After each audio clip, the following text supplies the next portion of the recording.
welcome to Romance Happy Hour. I'm Dylann Crush, and I am here with Dawn Luedecke over there.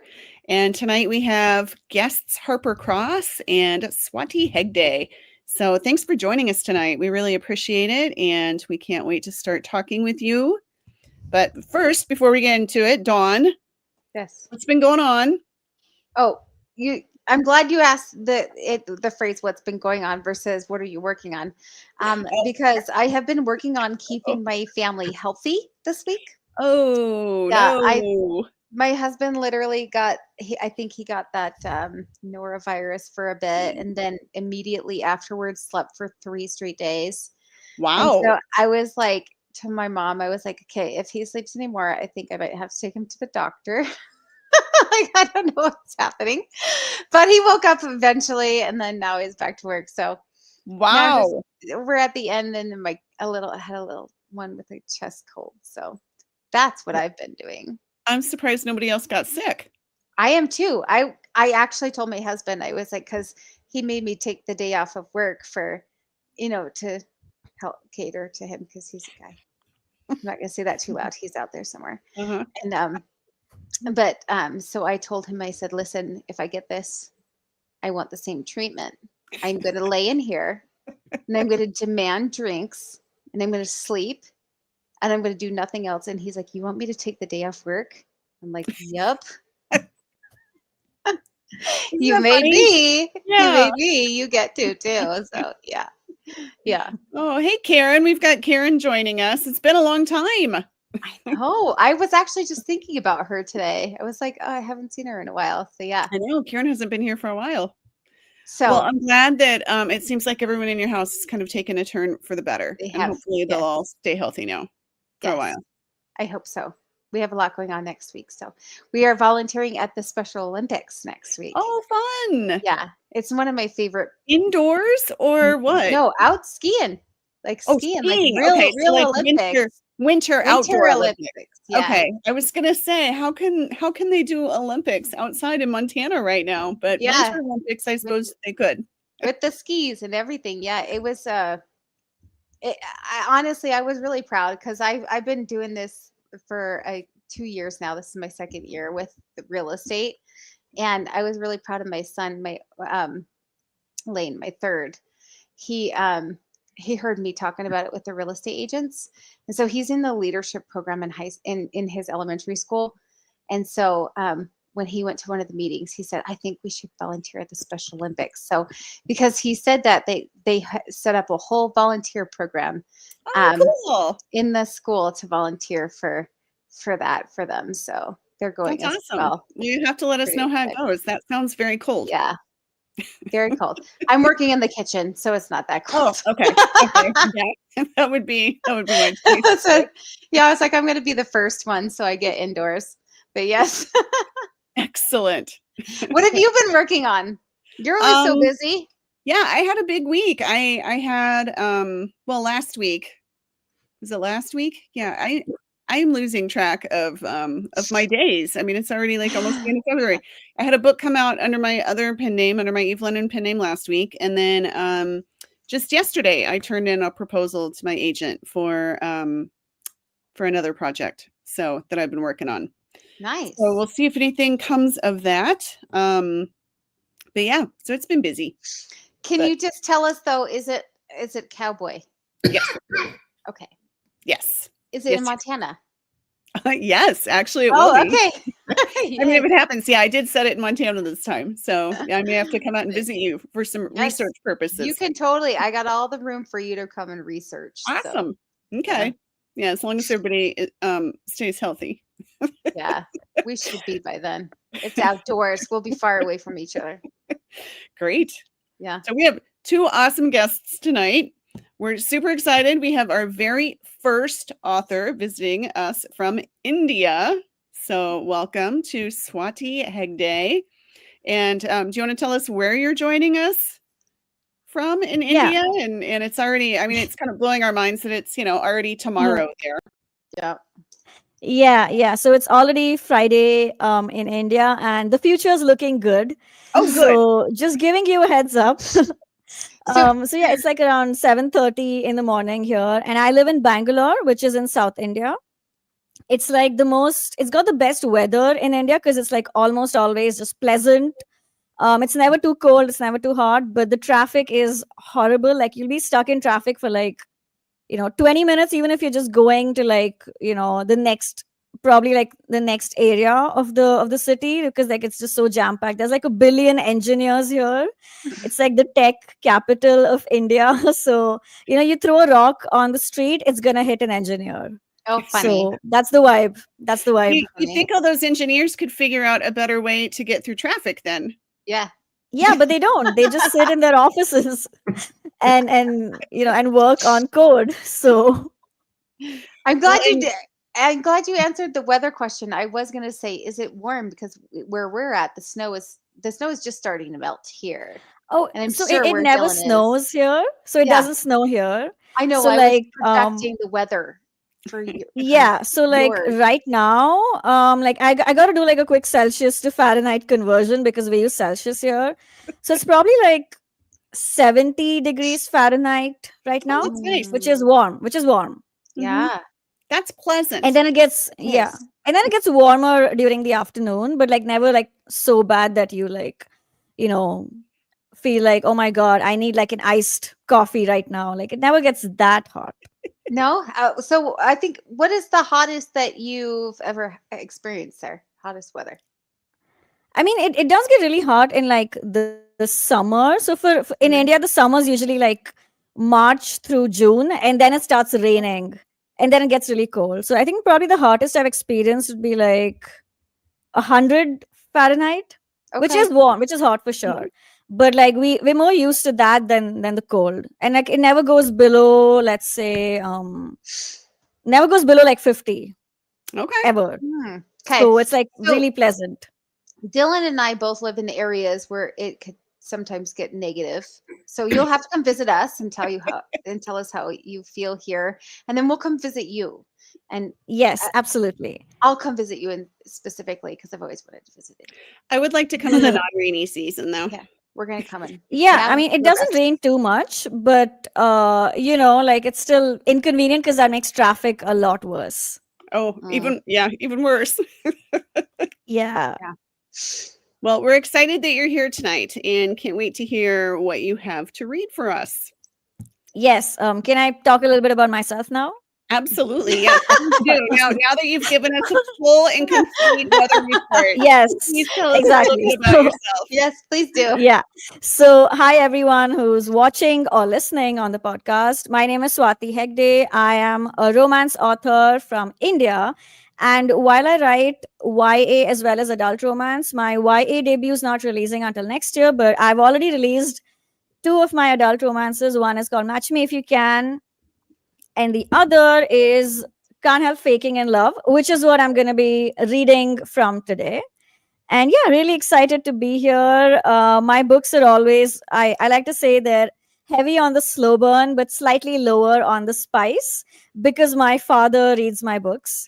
So, Oh. that's kind of, I was like, let's just be on the safe side here and, not write like something too explicit because he's going to read and then he's going to message me his thoughts, which he does. So, love it. yeah. He's a very supportive father for someone who's like Indian. Because a lot of Indian parents are like, you got to become a doctor or an engineer or a lawyer and nothing else. But my dad's like, since I was a kid, he's been like, you're gonna become a writer someday. So Aw. yeah, very lucky. So That's that's great. why he reads all your things. I Yeah. love it. Does he give you notes or just tell you? Like, does he just give you voice notes? So he likes giving me notes, but he knows nothing about publishing or books because my books are the only books he reads. Yeah. So I can give him advice. Well, then Yeah. you are. I mean, when he says that you're his absolute favorite author, then Clearly. you can't doubt him. That's Yeah. Yeah, I definitely cannot doubt him. Yeah. it's a true statement. Oh, that's awesome. Yeah. That's love great. that. Well, we can't wait to hear from your book, your slow burn, low spice, father approved Yes. novels. Father That's approved. awesome. And My how about grandfather approves of mine. So Your just grandfather wait. does? Yes, he reads all my books, and I'm surprised because I'm not a slow burn. low heat. Mhm. So, but he's like, oh, I love it. I'm like, Grandpa, you're clearly old. Well, Hopefully you're skipping over those chapters. he might not be your target market, but it's He's great not, that you but enjoyed he's it. yep, he's my biggest fan. So That's yeah. awesome. I love that. Yeah. Dads and grandpas. That's our theme for today. Well, we've also got Harper Cross here. Harper, thank you so much for being with us tonight. We haven't let you get a word in yet, and we're No. already 10 minutes into the show. So please That's tell us okay. all And about. sorry, I'm a little. I won't sound great either. Sorry, I have a Uh-oh. little bit of something. It's not the norovirus. Oh, Dawn good. does not have to come take care of me, but Oh, it's good. not. I'm gonna say, not you don't good at live- taking care of people with the norovirus. I actually just ignore them until they ask for juice. So And you probably, I don't think you live close enough to Dawn to have I caught don't think anything, I right? don't. I'm in the Mid-Atlantic. I'm in Maryland, and Uh-oh, she just froze. okay, it wasn't me. Okay, I thought it was me for a second. I'm like, oh crap. Yeah, me too. Me too. I hate when that happens. She's back. Sorry. She's back. Oh, when we sorry, when you we sit froze around for a the- second. Am I back? You Yeah. are totally back, yes, but you have to I start think my all over. internet's- Yeah, I think my internet's on. Oh, it is. Oh, no. Yeah. That's okay. We still love you. I hope she heard that. Oh, shoot. Did you hear me say we love you? Oh, thank you. Good to see you back. Okay. I'm going to stay. I might have to, if I drop, I'll just try to redo things and get back in, but I'll Okay. talk really fast. So I write romantic suspense. My books are neither father nor grandfather approved. They are We love that too. when I won't be reading a steamy part, but they're also there's some language for people who are sensitive to language. I write about mostly spies, although they're some of them are former military. My latest series, they're all former elite forces, and they are I say that I write about spies, lies, and sexy guys. And yeah, so tonight I'm going to read from, and I have my little mark in this book, but this is my latest series, and it's Ben and Kyle, Leaving Ben, Keeping Kyle. I'm going to read from Kyle's story, and they're kind of, they're set in Maryland, so that's fun. So I didn't have to go anywhere to do research, and I think it'll be fun. So I love this new series because I don't know. It's just a lot of fun. I got to write a veterinarian. I always wanted to be a veterinarian, so now I got to write about one. That was great, and I think it'll be a fun night. I'm really anxious to hear Swati's book, and so excited to be here. I'm glad Thank you, have your Harper. I'm book really covers. excited to hear from your book as well. It won't be steamy though, and I will have to slow down and clean things up. Just That's all right. Our Let's- viewers and let's- listeners are used to that. If Yeah. if you just have a, bleep, bleep, bleep, they'll be fine with that. They Yeah. can read between the bleeps. So Yeah. They love the bleeps. They use their imagination in the bleeps. I was excited to see your books though. I was like, ooh, I got to make sure she shows her book cover. So I'm glad you did, Harper, because oh my gosh, your book cover. Yeah, and the next one's Ryan. It's going to be rescuing Ryan. You can tell there's a theme, believing Ben. And you can tell that they're really hot because their names are Ben and Ryan. Yeah, I mean, right. Mm. Yeah. And Kyle. And Kyle. Those are very sexy names. All Yeah, three of those guys. names are tough. Names are important, Names are- and after a while, you're like, oh man, I'm running out of names. Now what? Right. So yeah, and I have a habit of putting Catherine, Kat, Kate, and at some and then I have to change the name, and not even necessarily a main character, but I'm like, no, I can't use that again. It's like a mental tick I have. Mhm.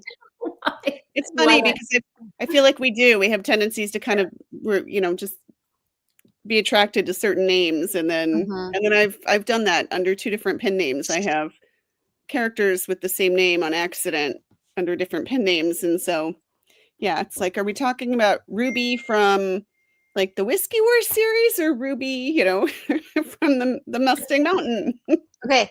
So Series. question for you, Dylan, though. Yeah. When you accidentally use the same name, do you picture them with the same face?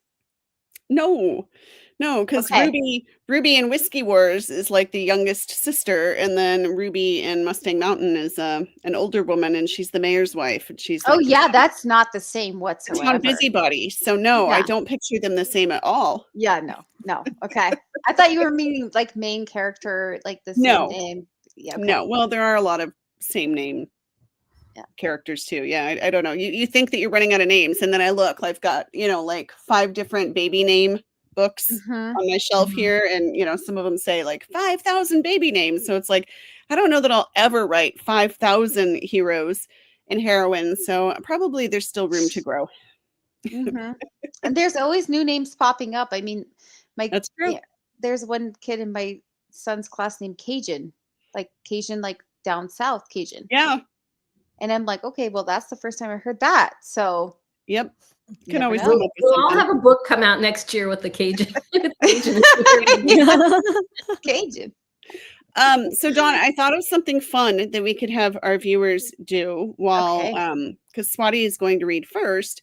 So if you have suggestions on what Harper can use instead of, bleep when she comes across a 4-letter word while she's reading, put suggestions in there, and maybe, maybe you'll be reading and all of a sudden, you'll have to say, I don't know, something like panda bear.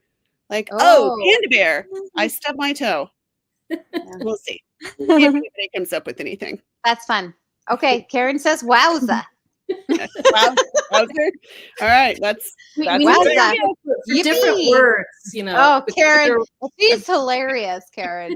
She's a resident comedian. All right. So, yeah. Well, we need to get to some reading, and Yeah. we're going to have Swati read first. Are you Yes. starting from page 1, chapter 1, or do you need to set anything up? No. So yeah, I'm going to start from chapter 2. So here's some context. Okay. Our main character, Harsha, like she's from a really rich family, but she's kind of like doesn't want to live with them or like be around them anymore. So she's kind of like not abandoned, but like kind of decided to abjugate her rich Bollywood royalty family and just kind of make a living for herself in Bangalore, which is also where I stay, right? And like she goes to this cafe every day, and there's a really hot barista there.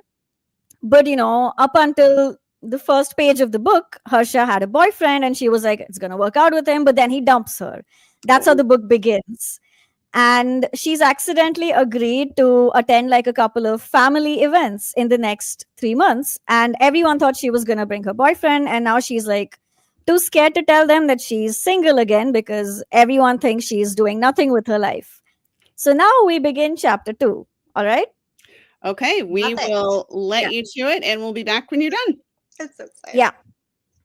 All right, perfect. Chapter 2. Drinking alone was the worst. The main character in rom-coms could always pull it off, casually sitting on a bar stool, dressed to the nines, ordering a martini, and waiting for the love of her life to walk up to her. But as Harsha sat there, hunched over, in a too short for comfort red dress, trying to get a piece of nacho out of her teeth, she could only think about her mother's phone call and the walk of shame she would have to do at the anniversary party, dumped and dateless. She finished her cocktail and looked around the bar, sighing. This never would have happened to her in college, over 8,000 miles away from her Mumbai home. In California, she was confident in herself and didn't have such unrealistic expectations to uphold for her family's sake. She had made friends, real friends, without a second thought about what Ma or Papa would think of their family background. She had fond memories of going hiking with them, asking them to pose for her against the breathtaking views of Oakland Hills. Although she had still relied on her trust fund money for some expenses, California wasn't a cheap place to live after all. Her life was a breath of fresh air, and away from the prying eyes of the Godboles and the media circus that tended to follow them, she no longer had to hold herself back from being her fun-loving, carefree self. It was fascinating how joyful life could be when Harsha wasn't constantly looking over her shoulder or apologizing for a social misstep. Realizing that, Harsha told her parents a month before graduation that she wouldn't be returning to Mumbai. She wanted to make a name for herself instead of living in Papa's shadow forever. Harsha wasn't surprised when her parents didn't show up to her graduation ceremony because of conveniently timed work conflicts. It was all the proof she needed to distance herself from them and their money and decide that she didn't need their approval anymore. And yet, the universe wasn't done playing cruel jokes. Because the second she got on the plane to Bangalore a week later, ready to prove herself to the world, there Shashank Kapoor was, sitting in the seat next to hers, the perfect parent approved gentleman, the handsome rich guy in a suit, who was happy to listen to her talk about how she wanted to be her own independent self now that she'd graduated. Well, until he dumped her, that is. Maybe Harsha didn't have to face her family at the party at all. She could simply fake her death, move to Paris, and get a fresh start. Meet a nice Frenchman who would buy her croissants and kiss her in front of the Eiffel Tower. Except moving back to India was supposed to be her fresh start. Harsha snorted and ordered another vodka soda. Where was a good man when you needed him? Harsha? She looked to the left and smiled at Veer, who had just joined her at the bar. He looked surprisingly different out of his black and yellow barista uniform, now dressed in a plain red t shirt and fitted blue jeans. Without the sunstack cap, his hair was smooth and wavy, slightly curling at the base of his neck. Hey, she said, what are you doing here? He hooked a thumb behind him. Getting another round of beers for us? Harsha leaned back in her seat to spot a booth where two of the other baristas she saw every day were friends. Isn't Friday night about getting a break from the people you work with during the entire week? She joked. It is, he grinned. Why do you think I'm standing here with you? She laughed. You see me at Sunstag every day too, so I don't count. Veer's eyes glinted. I think I'll be the judge of that. Harsha usually would have enjoyed this interaction a lot more, but right now she was too mad at men and humanity to appreciate Veer's flirting skills. The bartender slid Harsha's third vodka soda in front of her, and she took a sip before easing into the itchy bar stool that was rough against her bare legs. Then she said, Hey, can I ask you something? Sure, what is it? She took a deep breath, then spoke. Why do Indian men care so much about what their parents think? Veer paused just as he was about to signal to the bartender. What? For example, she sipped her drink. Why do they bother dating modern women, telling them sweet nothings, making them feel wanted and chosen, only to turn right back around and decide to have an arranged marriage? I don't know. Veer scratched the back of his neck, that very spot where his hair curled. I've never been a fan of arranged marriages. His scruffy jaw gritted for a second before he quirked an eyebrow at her. Why do you ask? She drank deeply and turned, so she was facing him completely. Just asking for a friend. Veer leaned both his arms against the bar counter and scrutinized her. His forearms were thick and dusted with dark hair, the muscles straining from his movement. Harsha looked away, just as he said, Is that why you looked so upset at Sunstag this afternoon? Someone broke up with you? Harsha bit her lip. A small instinct made her shift her bar stool just a few inches closer to him. I'm surprised you note. Harsha, oh my gosh, hi. No, no, no, no. Harsha slid off the bar stool, having recognized that voice, that noisy, whiny voice, the voice of her cousin, who was now flashing her expensive diamond ring as a faux hello. Hey, mustered Harsha with a weak smile. Neha was her only family member who lived in Bangalore, unlike the rest of the Godboles who occupied Mumbai, the one downside to moving here. Luckily, she hadn't run into her until now. Neha pulled Harsha in for a hug, which Harsha did not return, and then added, Oh, you haven't met my fiancé, have you? The engagement had happened while Harsha was still in California, so she thankfully never had the pleasure. Nope, Harsha said, raising her eyebrows at Neha's future husband. Tall, handsome, rich, and probably obnoxious given that Neha had decided to marry him. Rohan, Harsha, this is Dr. Rohan Jha. He's a neurosurgeon. Congrats on graduating, by the way. Sociology was it.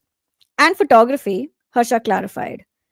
Right, congrats. Tough field, Rohan said, shaking her hand stiffly, then looked at his wristwatch as though greeting her was a waste of his time.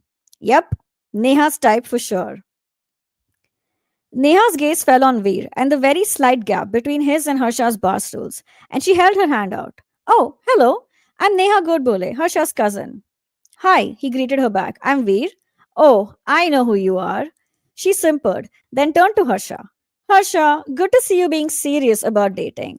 After all those flings you had in America. Neha let out an exhale. It's nice that you finally moved on from boring white boys.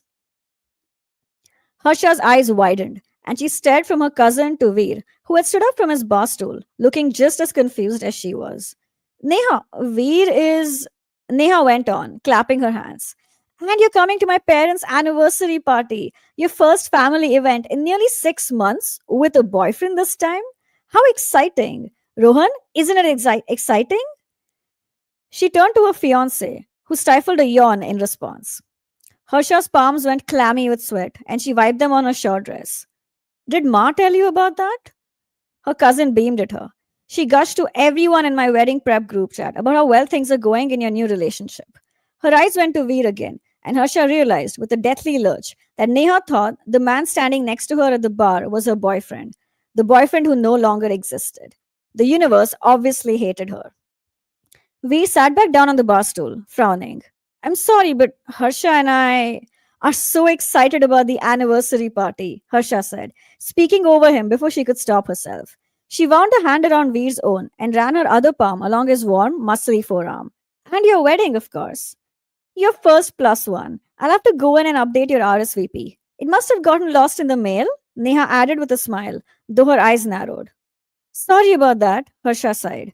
She rested her head on Veer's shoulder and forced out a sigh of pleasure. We've been busy.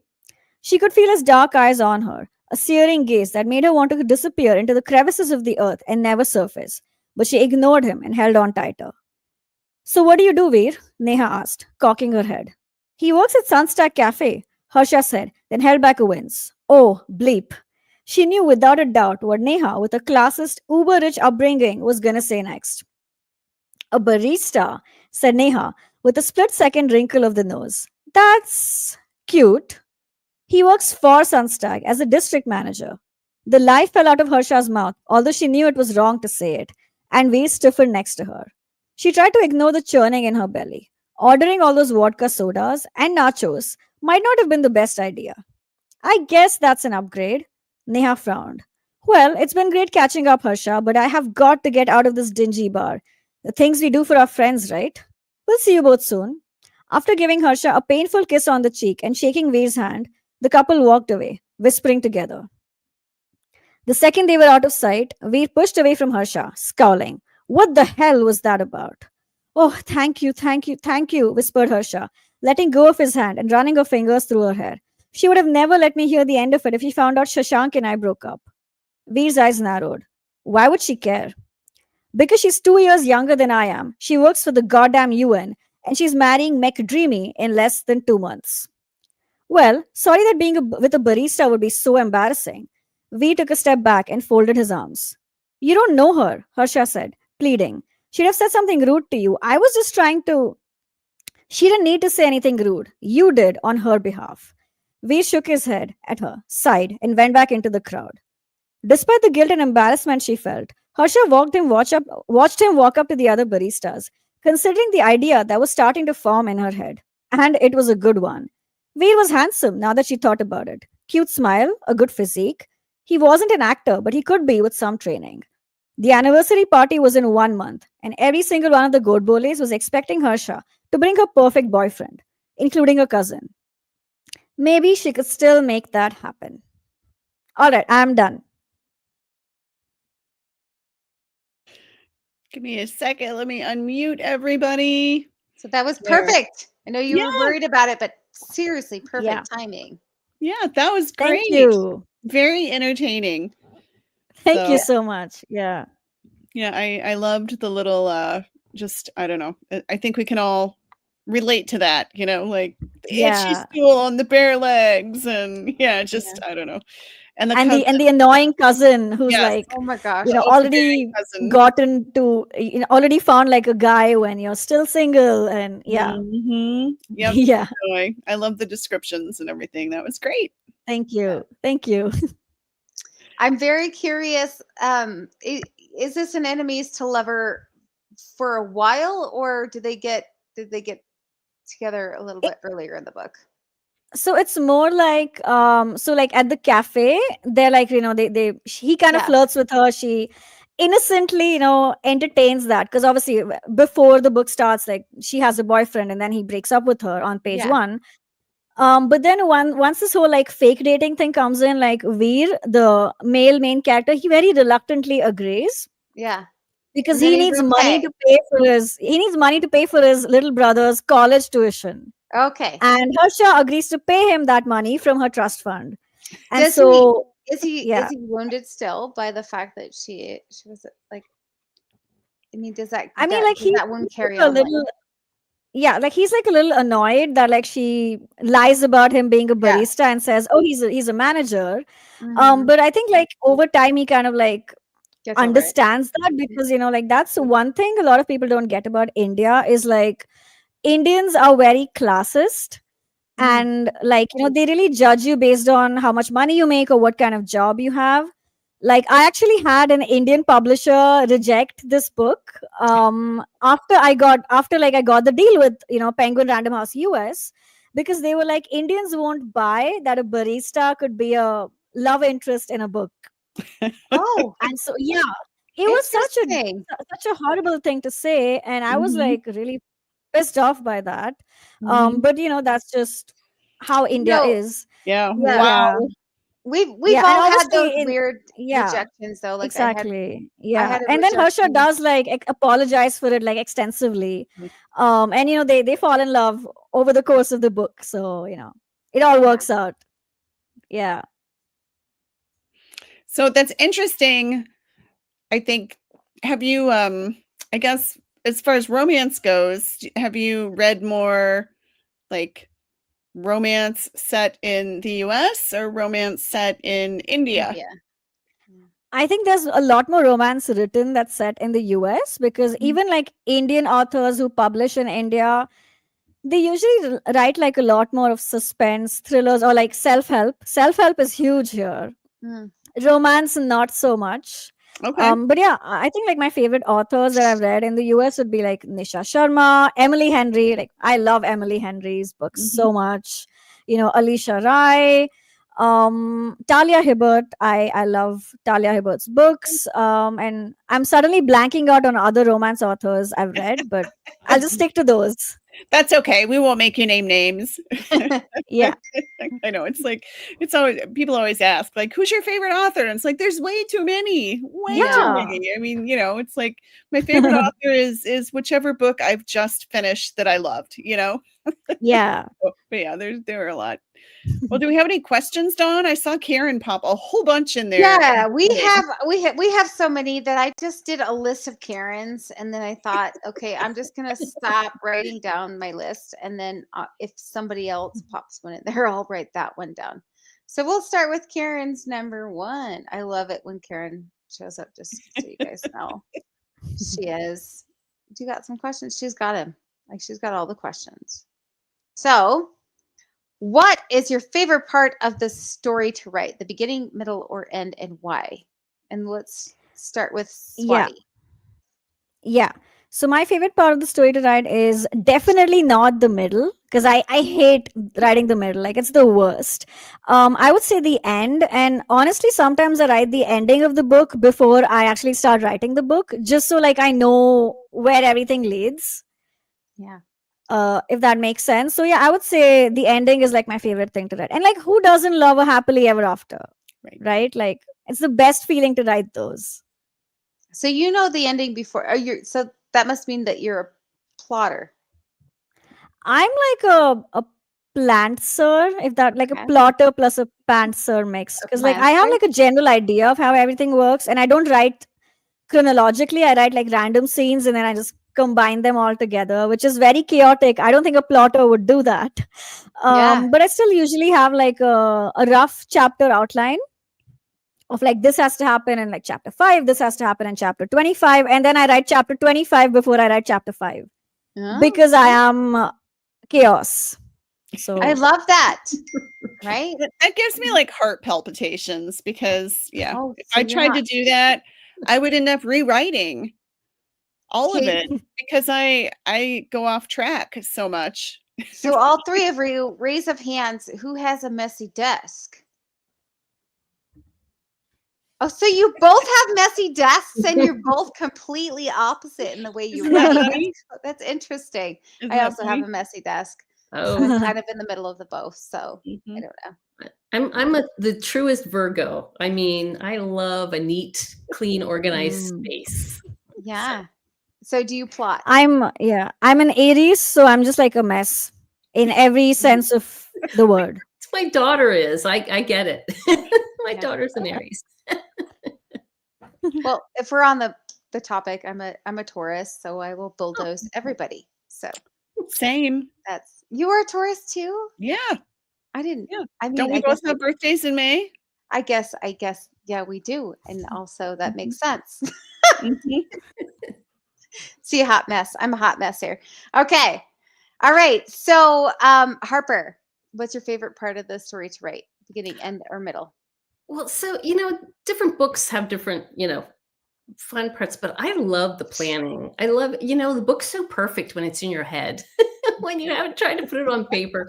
And boy, Swati and Dylan are going to hate this. I write with the spreadsheet first. I Oh, am a plotter, and it's not in people. Oh, that's so boring, but it's like the story's running in my head as I'm doing that. So I love that part. And then and it changes. It's not like that's the end of the world, but I update my spreadsheet as I go so oh. that my story aligns to that. So I can know that I'm on the right path. I'm actually I super love curious. structure. I'm super curious what your spreadsheet looks like. If you don't mind sharing, I would love to just like see it.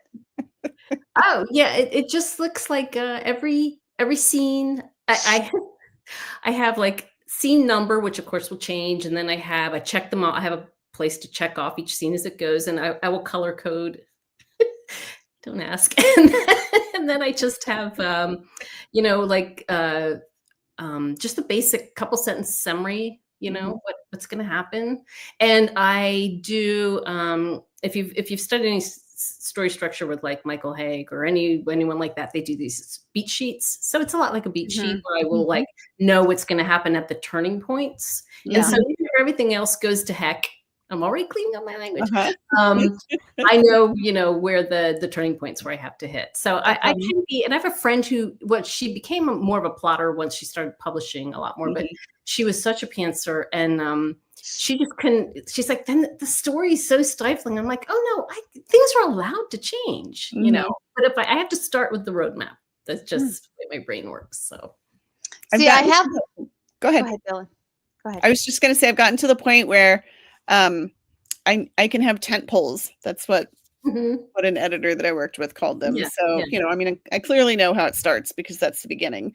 But then, because I would try to plot and try to plot and try to plot. And as soon as I start writing, I just go off the rails because a character will show up or something will happen that I didn't even think about. And I love that. That's what makes it so much fun. Because, people say like, well, what's going to happen? I'm like, I don't know. I mean, I know they're going to fall in love. Right. But yeah, that's what is so fun for me. So she said, as long as you have, like your 4 tent poles, you know how it's going to start, you know how it's going to end with their happy ever after, whatever. And then, kind of, 2 more plots in the middle, then you can take whatever route you want to get there. But just aim for that. Yeah. And so that helped, but I have my beat sheet and then I like, okay, I'm here. Oh shoot, I got to get that beat. Okay. That's kind of where, it's funny because like my son's teacher said, can you come and talk to the class about writing? I'm trying to explain to them the importance of a first draft and a second draft and, in all this. And I'm just like, okay, but I don't think you're going to like what I'm going to tell him, which is like some of you are just going to write and you're going to write, and some of you are going to have your first drafts. Like everybody has a different process. Everybody has a different process. I don't think you're going to like me telling of that because she's like, they're always asking me like, why can't I just write the story? And I'm like, yeah, teacher, why can't they just write the story? Like some of us just do. Yeah. All right. We got another question. Do you try to write a little bit each day? Swati, we'll go with you first. So I'm on deadline right now, so I have to write a little bit each day. Actually, not even a little bit. I have to write a lot each day. So I'm like, I'm kind of going slow and steady with it because I had a pretty bad mental health issue like the past month or so. Went through a breakup. And writing a romance when you're going through a breakup is pretty hard. Yep. So I'm just trying to like get to like 1500 to 2000 words a day to start with, because I also work as a freelance editor, so I have client work alongside all of that. So I'm just aiming for like 2000 words a day until I finish this draft, and I'm like halfway through the draft and I have to finish it by mid-March. So somebody, pray for me, I guess. No, we'll pray for you. But this is what's going to happen. You're going to I'm with you. I'm usually a 2000 word day girl. And but then you get to the really really important crunch time. Yes, thank you. And then you're like, fine, I'll do 6,000 or 8,000 Yeah. a day. Then you'll get it in. We'll pray for you, but you're gonna get there. We're super confident. Thank you. Yep. Yeah, we've been You there. got this. You got this. You got You this, got it. girl. So, Harper. I'm I think it's maybe called chunk writer. I love to write in big sections, big focused slots of time. I'm not a person who can like write over, my 15 minutes over lunch hour or something, because once I'm in the story, I'm not going to want to leave. Like I'm going to resent having to leave to do other things. So I really try to have, if I'm in crunch time, I can do the same thing. I was doing that this last week, and I was like writing 2 hours in the morning, and then I did write for like half an hour in the middle of the day, and then I wrote in the evening because I was like going to miss a deadline, and I made it. But usually and honestly, I'm getting worse. I'm getting worse about that. You think you write more books, you get more discipline, you get better at it, and and it's like, I think somewhere in my brain it's playing a little game, like just how far behind can we fall and like still make it, So, yeah, That's relatable. a scary game to play. Yeah. For a super organized Virgo, it's like this. I don't know. It's my dark side. I don't know, but yeah. So, but I do love a big open time to write. Well, I have to be a little careful with it though, because if I'm too far from the deadline, I'm just like, I have so much time, and I will just, Yeah. You need a And little then- sense of urgency. And then if you're too close, you're like, I once heard of somebody writing 30,000 words a day. Can I do that? I wrote 22,000 words Oh in a my God. 24-hour period once. 24 hours. So that means you were up. I was I for took 24 naps. hours. I took You took naps. naps. Yeah, I took like Okay. 3 2-hour naps. So in 18 hours. Yeah. And it wasn't even like a publisher deadline. Like I wanted to get it to I needed to do that so that then and I just took a day to clean it up. I wanted to get it to beta readers, which I don't always use. And it was so funny because I was like, oh my gosh, this is going to be a nightmare. And I got so much great praise. They love the story. And I was like, it's so cohesive because it came out in like the last quarter or third of the book came out in 24-hour period. So it was super cohesive. Like I didn't have plot holes. So I don't recommend it. It was not good for my health. No. Don't do a cautionary tale. Yeah. I think sometimes when you write that fast, though, you don't have a choice. I mean, you have to just get it out. And so that inner critic, if you've ever sat there and kind of played around and wrote, then you're like, oh, maybe I shouldn't word it like that. Maybe I shouldn't use that sentence. You kind of just get in your own way. And so I think sometimes when we do just, kind of not to be gross, but word vomit, all of the story onto the page. I say that all the time. Yeah, then it feels more you don't think about it as much. No. Speaking of word vomiting, we should hear from Harper. I just noticed the time. I told you. Yeah, this always goes so fast. So fast. Yes, we need to hear from Harper. Harper, what are you reading for us tonight? And do we need a setup at all? I'm going to hold it up again. It's Keeping Kyle, which is from the Elite Forces Heat series. And this is book 2, and book 3 will come out this spring. I'm going to read chapters 1 and 2. I'm going to set a little timer in case I start to run over. I will know to write, I'll like have a little cue here to wrap myself up. I think I can get through the first 2 chapters. My chapters are pretty short. I'd like to do it just because the first one's from Cammie's point of view. She's my veterinarian, and Kyle's point of view, who's a vet, who's a former special forces guy. Yeah. So I will. Okay. Well, we will let you get to it. So Yeah, wait, real quick. Karen says the word is wowza. So I'm going to try to remember, Karen, but we'll see. I might just end up with bleep because okay. If not, just word vomit wowza, and we'll know what you're I'll give it a try. And I like to say that this book was my it's a boy meets girl steals dog, boy aids and abets, all heck breaks loose, but I just don't say heck. Okay. Trying to clean it up, but yeah. That sounds just like it's just up our alley. So yep, we will let you get to it. All right. Chapter 1, Cammie. I slipped out of the back room of the pet supply store and slinked down the cat food aisle to get eyes on my target. I moved slowly and quietly, obscuring my presence. This was not the way I typically spent my Sunday afternoons. Okay, it wasn't the way I'd ever spent any time before, but if things were as dire as my summer intern Allie claimed, I didn't have a choice. Across the store, Allie stepped out from behind the counter. She was a tall blonde, 21-year-old college senior, which didn't hurt when it came to distracting the man we'd lured here today. He'd first come to the store a couple of weeks ago with his ill-looking dog. Allie had encouraged him to bring the animal to my clinic, but he'd never brought the sick pup to me or to any nearby vets, and I'd called them all. When he'd returned yesterday with the dog looking worse, we devised a plan, a possibly very stupid plan. Yes, I was having second thoughts. I was the adult in this situation, which was beginning to feel more like a harebrained scheme, with apologies to rabbits, than a justifiable dog rescue. To her credit, Allie held steady as she discussed the supplies the man wanted to buy. Items she said were sold out yesterday, but would arrive in the Sunday morning deliveries. All a ruse to get him back here today. The man was about her height with longish light brown hair that curled at the top of his grimy t-shirt. Luckily, his back was to me, so he didn't see my approach, and I didn't have to see his face, which I was sure would be utterly punchable.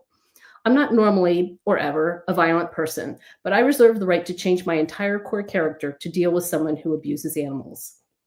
I'd suggested we bring Mike, Allie's boyfriend, who was one of our vet techs at the clinic, in on our plan. He wasn't very tall, but he was broad and muscular, and in the right light and circumstances could look intimidating as heck.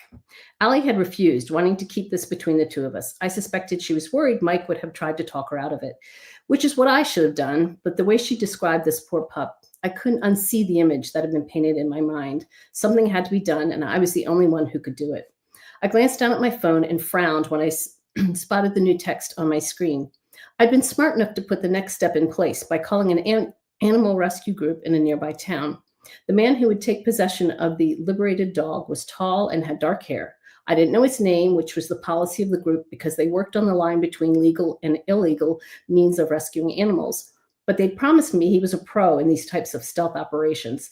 Now that pro, the only one in this operation who knew what he was doing, was running late. I slid the phone into my pocket, thinking about this new wrinkle. Allie and I were amateurs, and now we were off plan. I crept to the end of the aisle and laid eyes on the puppy at the center of our mission. Oh, heck no. She was a mess, sickly and skinny with a distended belly. Her panting was too rapid for a dog who was lying flat on the floor. She needed immediate care. She might not have another day to wait. I would have to ask my contact at the rescue organization if they had a vet on call who could take care of her tonight. If not, I would have to do it. Either way, I was not leaving her in the care of a monster one more minute. The mission was a go. The man had looped the dog's leash over an end cap, as Allie had reported he'd done on previous visits. The abuser was still too close for me to make my move, so I crouched down on my haunches to observe my patient and start a triage assessment as best I could from a distance. She was in English Staffordshire with a black and brown brindle coat and had a white patch on her chest, which wasn't easy to see as she sprawled on the floor. Her nails were too long. Her distended abdomen and the presentation of her nipples suggested she'd whelped recently, which she was far too young to have done safely. Goop was collected in the corners of her eyes that looked dull and hopeless. God, the things I wanted to do to the creep who was keeping this poor girl in this terrible state. Instead, I focused on the important task at hand. The second Allie started leading the man away from the dog, I reached into the side pocket of my backpack and pulled out a bag of liver treats. I stayed low as I approached the pup and held out my hand for her to smell.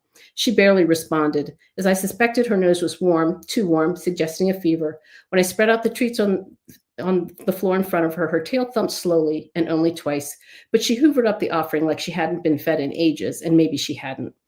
While she was distracted by food, I slipped on the leash collar I had with me and slipped off the one she'd been wearing. I quickly and quietly rehooked the collar I'd removed from her, hoping it would look like she'd slipped out of it.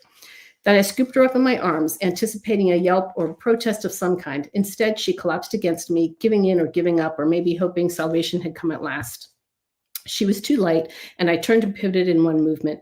Without a backward glance, I beeline for the front door of the shop and pushed through it. I stepped onto the sidewalk and was hit by the glaring August sun in mid-Atlantic humidity. Within seconds, I broke out in a sweat. I gently hugged the dog closer so I wouldn't lose my grip on her. She didn't struggle against me. She had absolutely no fight left in her small, sick body. There were no shouts behind me, so I assumed the monster had yet to discover his victim had gone missing, but I couldn't count on that much longer. I moved fast, adrenaline pumping through my veins, propelling my legs to put space between us and the store. My phone vibrated in my pocket, indicating that a text message had come in, probably my contact, hopefully saying he'd arrived. With my arms full of listless dog, I couldn't check, but I desperately scanned the nearly empty sidewalks for someone who might be looking for a woman and a dog. He'd better turn up soon because I was losing speed and might soon lose my breakfast. I didn't know what the heck I was doing, and I desperately needed someone more experienced to help me get the dog to safety. Then I spotted him. Tall and dark-haired was the only description the rescue organization had given me, but now I added broad-shouldered and muscular in his fitted green t-shirt and khaki shorts to the assessment. Kind, dark brown eyes. He glanced away from the pet supply store a block behind us and caught my eye. He smiled, showing deep dimples under weekend scruff. The man was hot. Not that the last thing mattered one bit, but the adrenaline was messing with my heart rate and my head, so my thoughts were a jumbled and inappropriate mess. Thank God you're here, I said, when we were just a few feet away from each other. He stopped abruptly and furrowed his brow. He was probably as shocked and upset by the dog's appearance as I'd been. Oh, he said. If I hadn't known better, I would have thought he was confused. Come on, I whispered as I stepped past him. We could be made any minute. Crap, he muttered. He fell into step beside me. Did you park in the lot on 4th Street, I asked. I hope he'd stuck to the plan because I turned the corner before he could reply. Yes, it's the closest one. I'm really glad you made it, I said, as my adrenaline dropped a few notches now that we were out of the direct sight line of the pet supply store. I don't know how I could have done this alone. Oh, he said again, his furrowed brow smoothed and something in his face changed. The confusion was gone, replaced by sharp-eyed observation as his eyes darted around to take in our surroundings. He'd entered full-on mission mode. It's true I had zero experience with this sort of thing, but the confidence practically vibrated off him. If I had to depict a real-life hero, I would describe the man who'd just come to my rescue. And for the first time since Allie and I had set this long-shot mission in motion, I believed it was really going to work. We were actually going to save this poor abused puppy, and I might even avoid jail time. It's okay, my hero said as he stepped an inch closer to me, making me aware of how tall and broad he was, and allowing me to catch the light, fresh scent of him. Everything about him made me feel safe. Ahead of us, the lights blinked on the double-cab black pickup truck with building supplies in the bed. We're almost there, he said. I've got you. Everything's going to be fine. I was committing a crime, clutching a near-death dog to my chest and following a complete stranger to his vehicle. But when he said everything would be fine, I believed him. Chapter 2, Kyle. Everything's going to be fine? What the heck had possessed me to say that? I just stepped into God knows what, possibly even a trap. If so, it was a honey trap, and one set up especially for me, because the woman I was helping into the back seat of my pickup was so my type. Or one of my types. Maybe I don't have an anti-type. Still, petite but with long legs shown off by her pink tennis skirt, blonde hair falling just below her shoulders, and wide, albeit hella worried eyes, rang a very particular kind of bell for me. That's probably why I didn't question it when she sat on the floor with the dog instead of sitting on the seat, and why I climbed into the truck with her without patting her down for a weapon. I did reach under my seat and pull out my stun gun, which I placed beside me on my seat within easy reach of my dominant left hand. I'm not a complete idiot, even when sex hormones swamp my brain. I have years of Army Ranger training and my 2-year post-Army stint with the covert agency Heat to thank for that. We probably should get out of here fast, she whispered, as if she worried we'd be overheard. I had no doubt she was up to something shady, and I just aided and abetted whatever it was, so I hoped at least it wasn't a felony. My boss and her boss, who ran the agency, would not like having to bail me out from the feds. But the woman shifted around in my back seat as she spoke, and a sing-song voice to the downtrodden dog didn't strike me as a criminal mastermind, a honey trap, or any kind of enemy agent. The army and heat had honed those instincts as well. So when she told me we might be followed, I didn't ask questions. Instead, I did what I do best. I was a logistician. I knew how to move people, supplies, weapons, and whatever else needed to be moved. How to drop soldiers and agents behind enemy lines, and more importantly, how the hell to bring them back, even if things went horribly pear-shaped. In this case, I hadn't had time to draw up an extraction plan, secure at least 2 exit options, and put backup in place, but I was beginning to know my new town pretty well. I could formulate a plan on the fly. Are we headed anywhere in particular, I asked, as I backed out of my parking spot. The Thirsty Horse, she answered. It's a bookstore with a bar and a coffee shop, I finished. I know the place. Not that I hung out there. When I wanted to drink coffee and shoot the crap or grab a drink after a long day, I did so with my teammates at Heat HQ and our secure building on the north end of town. The good news was we weren't being followed. The bad news was someone was looking for the lady or the dog or both of them. As I turned the truck onto the main road, I glanced in the rearview mirror and spotted a pissed-looking guy and 2 smocked workers on the sidewalk outside the pet store. I was about to ask my back floor passenger for clarifying details about the man, the dog, and what the hell we were doing when I looked over my shoulder and saw her drawing liquid into a syringe. I slid my fingers over the stun gun. A sedative, she answered without me asking. After this, I'll administer an antibiotic. I also have a dog bowl and a can of food. Do you mind if poor thing looks like he hasn't had a meal in ages, I said. By all means, feed him. I stopped at a red light and glanced back at her again. The syringe was empty and capped. I moved my hand away from my weapon. Her gaze met mine and her lips turned up at the edges. I smiled in response. I couldn't help it.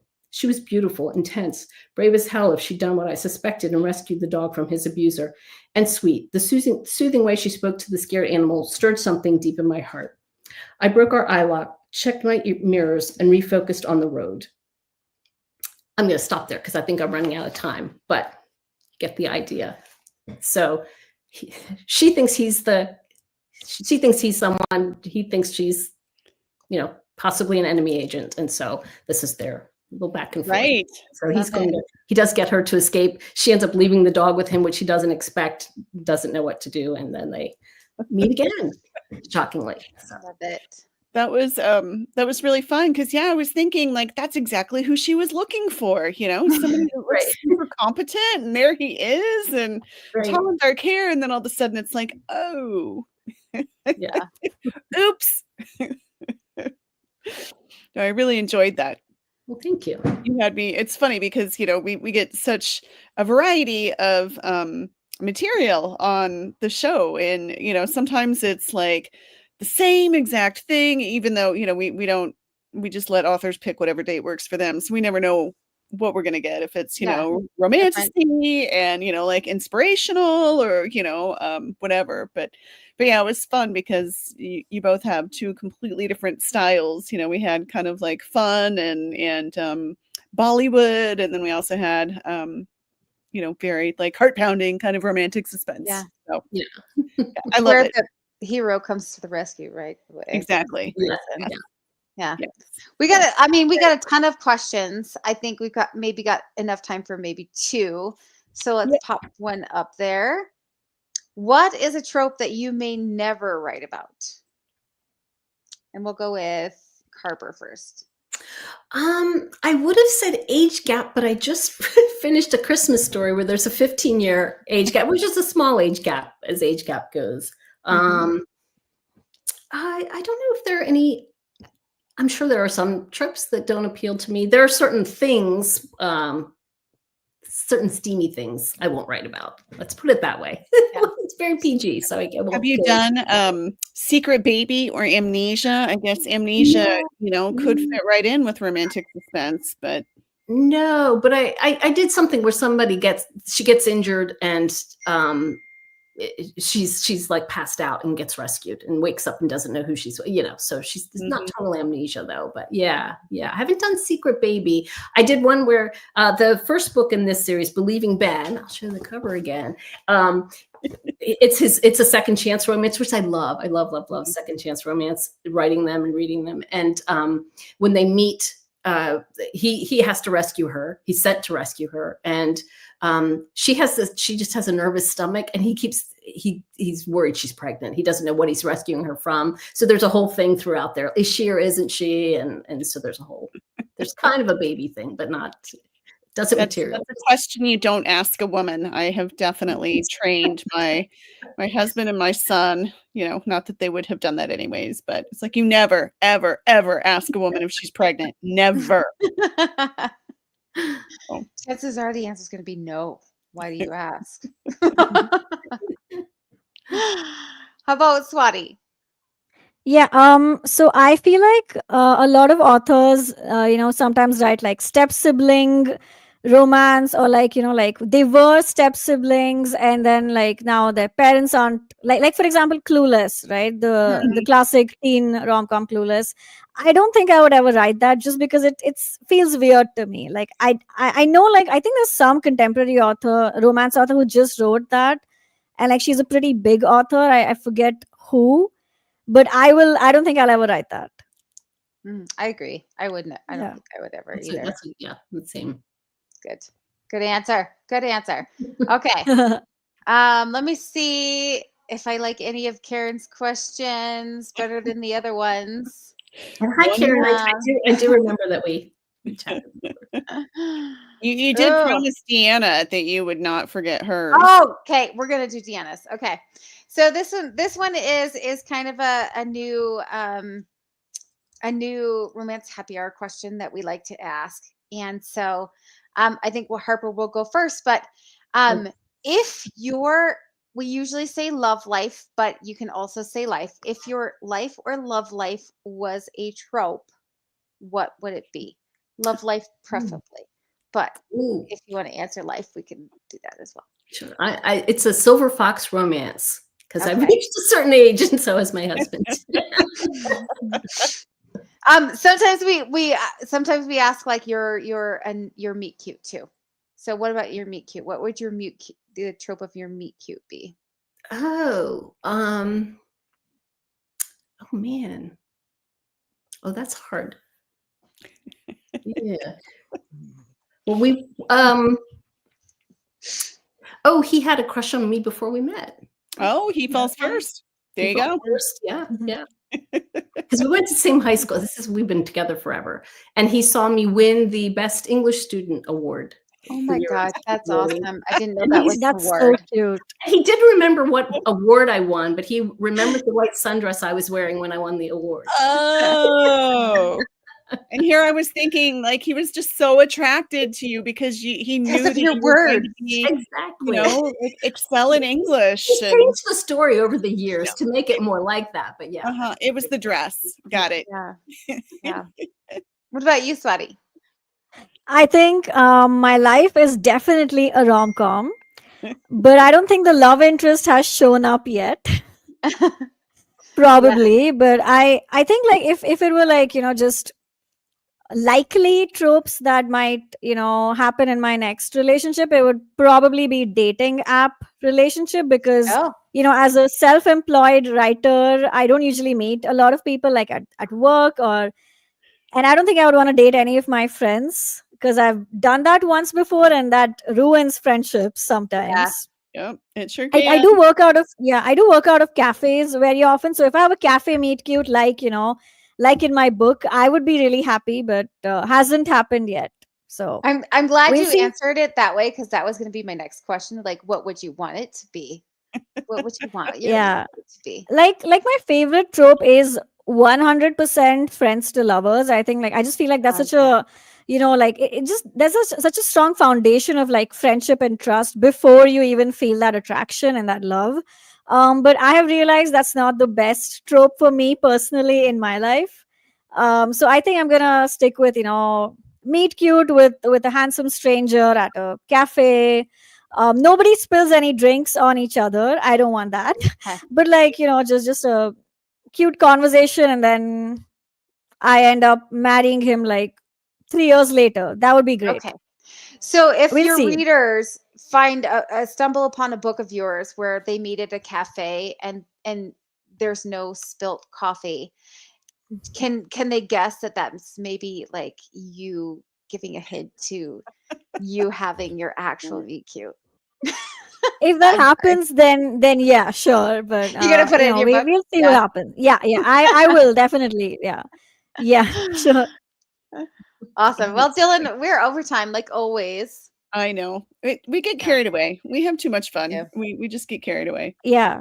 So yeah, we will wrap this up. But thank you so much to both Swati and Harper for being with us tonight. We had a blast listening to you read, and yeah, it was just really enjoyed it. So really enjoyed what both of you read. Thanks for being with us. And before we go, where is the best place for our readers and listeners to find you? If you want to tell us, Harper, where do you most likely hang out? I'm not on a lot of social media, but I do put reels and things on Instagram. You can comment there. You can message me there. Don't be surprised if you don't hear back right away.